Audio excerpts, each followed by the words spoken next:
this is my second film that I made as a film, so it was like, it was connected to a stage performance, but there was no any projection on stage. It was separate and it has its own entity. The film became a creation by itself.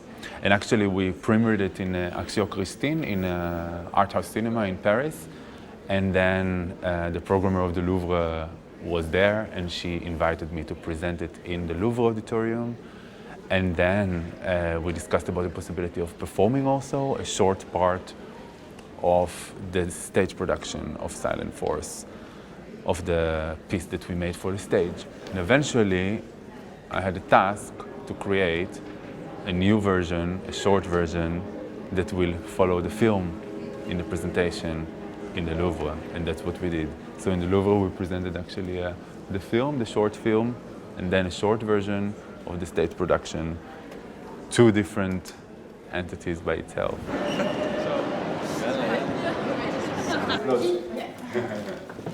this is the dressing room. So you have 3 dressing rooms? Oh, we just One is enough. She should come from out. Can she go from the dressing room here to this? Behind the wall. There's the wall. She can wait there. She can wait behind the screen. I've been dancing many, many years with different choreographers, and I've been working now with Sagi, like it's 4 years ago now, 3-4 years ago. We met and we started talking, and he was very interested of making a piece together with me. At the time I was pregnant, and we started to talk and how it would be to work together.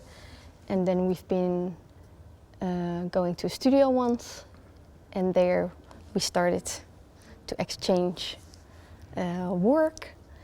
He made a solo for me, and that was really different from what I've been used to. With Sagi's work, it's really fragmented. Like every step is almost like stop and do another movement and stop and stop. So never to build one beautiful piece together, like as if I would be singing. It would be really like, I want to go to the theater, like in this kind of way. This is a little bit how I would describe his movements. He's very demanding, very precise in his work.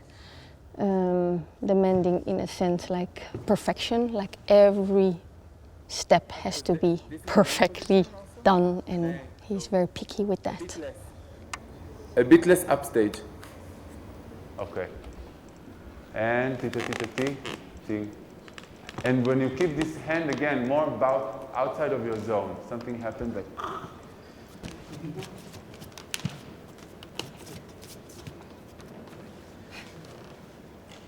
I think that when I'm making the material, there's a lot of articulation in it and a certain sense of state of being, which is very strong.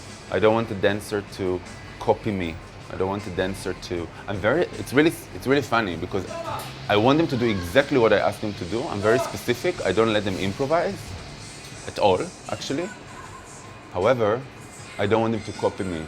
It's about the sensational situation. Senses is something that I'm very curious about. It's about how they feel when they're expressing the material all the time. And we always talk about it because if we have first performance of a new creation, or 10th performance, or 20th performance, we always talk about not just to copy-paste what you've done and have another show. So we always think about the state of mind that they're at, and they always tell me, like, yeah, this was affecting me on a certain, because that happened in my life, or whatever. Like, it can be something very small that happens to them, or something very major. Een hele andere situatie. You see, it's beautiful to do that. Which one? Like, nou ja, maybe the bluish. The bluish one. My background is like two-dimensional art, installation art, multidisciplinary art, but I'm really fan of collage. And that's actually something I share really with Sagi, the fragmented construction on reality. So you create a new reality that's built out of fragments. Like you have a mirror and you smash the mirror and then you reconstruct the mirror. In relation to editing, I think that editing and choreography are very similar. I mean, it's something that you can really connect to. I see architecture and choreography are very connected, and then when you take editing next to that with film, it's like as if you are constructing certain buildings, but it's people, like it's something which is alive. In the first instance, you see a normal person, but during the show, during the work, you see it's a reassembled human being on stage. The way the dancer is moving over the stage, it's like searching, trying to refine himself.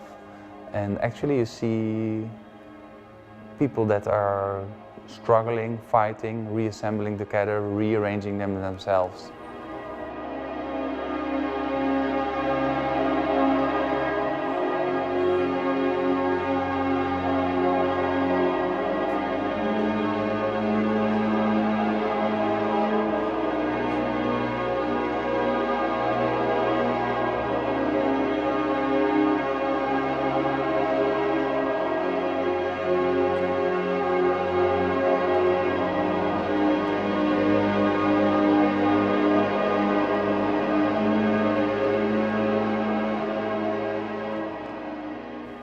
The society is changing, of course. The media has a really big influence in our perception on ourselves and on others. Also the relation to each other. On one hand, we feel really related to each other and with our iPads and iPhones and everything. Another way, there's also a big detachment. We have so many identities in our body, in our brain, that we get really fragmented. And that's really modern, eh? And how do you make a new unity? And how you work with your perception on that. Like you can think of an image of something, but it's like reinventing yourself and reassembling a new body for the dancer. And on such a way that the dancer, it feels like a code, it feels like something that can be really known and comfortable. The first piece I did was One Charming Night and Moon.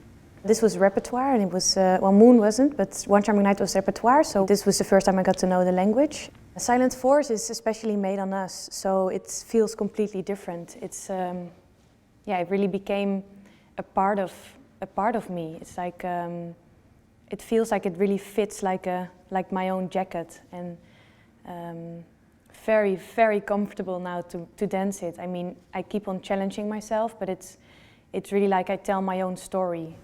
When I do the duet, I really go through a lot of personal things.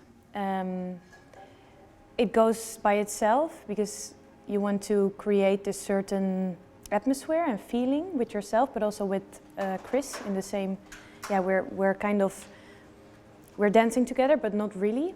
And I really feel that I'm on my own in the duet while I'm actually being with someone. And so it's very, yeah, it's a very personal story that I go through. Every time I do it, I think about different things. It's really a way to express myself also, and that's very special to feel.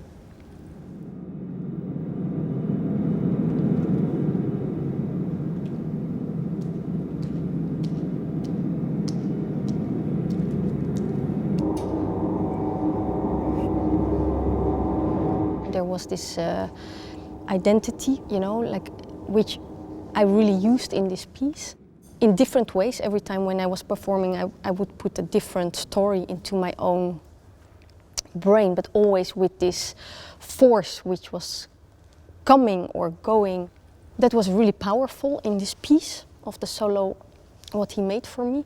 So I experienced that many times on really different ways. Sometimes the force would come from inside of myself, and sometimes the force would just push me to a certain place. That was really interesting to go into that depth of Sagi's work.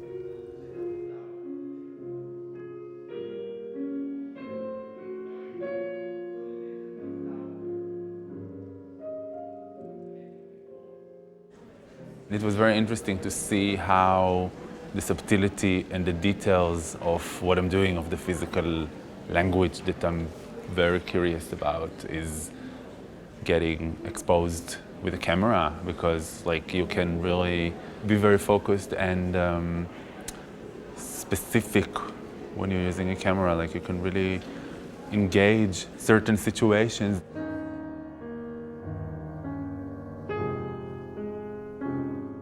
It's always strange to see yourself on the big screen. It's you always think that you look different than what you actually do. But I think that it really contemplates the work, the duet, because it zooms in on details that are very important for Sagi, but also for us as dancers, because we want to show these small details. For example, like where the fingers are, where the eyes are, all these small details are so important for this work. And in the film, you can really zoom into it. So I think that it shows the language of Sagi even more. Because in the theater, you always have a certain distance and you miss out things because it passes faster than when you see it on a big screen and you really zoom in on a finger, for example. On the stage, the audience can look wherever they want. You have the lighting, you can focus the situation. However, still, the public can look wherever they want. In the film, you really decide what kind of moments you find. And I discovered that it gives a lot of subtlety, and I'm really curious about that. Right. After This is okay because it's... This is okay now. This is okay, yeah. Perfect. Okay. Yeah, that would be great because these are perfect. There's 2 more films.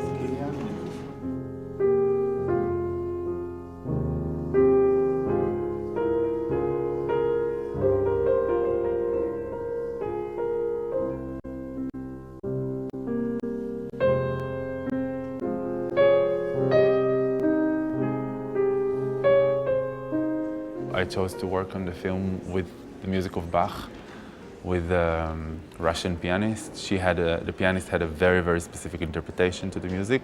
She was creating certain silence between the notes of the music of Bach. So my task as a film director was to try and follow this impulse that she was exploring in her music.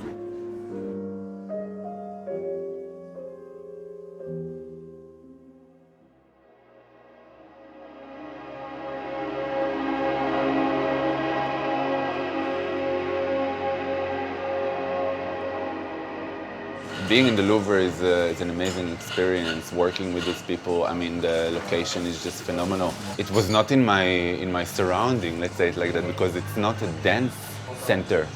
It's a museum. It's the first time I performed in Paris, and then suddenly you invited to the Louvre in Paris. So it was very exciting. I was very touched. And I was even confused because I was trying to think, what do you do with such an opportunity?